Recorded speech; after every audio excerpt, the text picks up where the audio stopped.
புரியுதுங்களா? 20 நாள்லயே இவ்வளோ பெரிய குழப்பம் உங்களுக்கு தேவையில்லாத விஷயம்.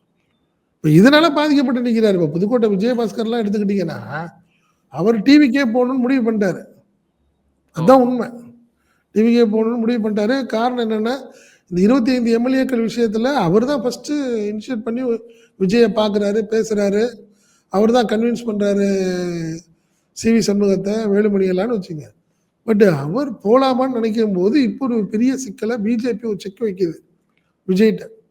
தேவையில்லாம மீண்டும் யாரையாவது சேர்க்கணுங்கிற பேர்ல எம்எல்ஏவை ரிசைன் பண்ணி கொண்டாந்தா, வேற மாரி நடவடிக்கை நாங்க எடுப்போம்னு ஒரு வார்ன் பண்ணி வைக்கிறாங்க.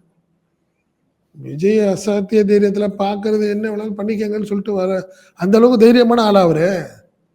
கரூர்லயே பார்த்துட்டோமே நம்ம 41 நாள் ஆள் வெளியே வரலையே அவரு. இந்த சம்பவத்துக்கு அப்புறம். புரியுதுங்களா? அப்ப அதே மாரி தான் இப்ப நான் சொல்றேன். அதனால விஜய் மாரி ஆளு இவரு இப்ப நீங்க விஜயபாஸ்கர்லாம் அப்படியே ஸ்ட்ரக் ஆகி நிக்கிறாரு. என்ன பண்றதுன்னே தெரியல. சி.வி. சண்முகம் கண்டிப்பா டிவிக்கே மாட்டாருங்க. அத நான் கேரண்டி என்னைய பொறுத்தவரைக்கும்.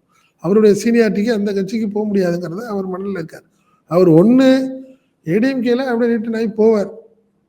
இல்லன்னா ரிசைன் பண்ணிட்டு போயிடுவார். இந்த ஒரு சூழ்நிலை தான் அவர். போயிட்டு இப்ப வேற வழி இல்லாம விஜயபாஸ்கர் என்ன ஆயிடுச்சு, டிவிக்கேன்னு ஒரு பந்தா காட்டிட்டு வெளியே வந்துட்டாரு. இப்ப திருப்பி மாட்டாரு அவர். ஏடிஎம்கேக்கு முடியாத ஒரு சூழ்நிலையில இருக்காரு.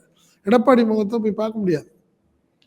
நீங்க ஏதோ ஒரு முடிவு பண்ணதுனால தானே நீங்க தொகுதி மக்கள் எல்லாம் பார்க்க போறேன், நிர்வாகிகள பார்த்து கலந்து அதிமுகல ஏற்கனவே இருக்கிறவனுக்கு என்னங்க ஆலோசனை?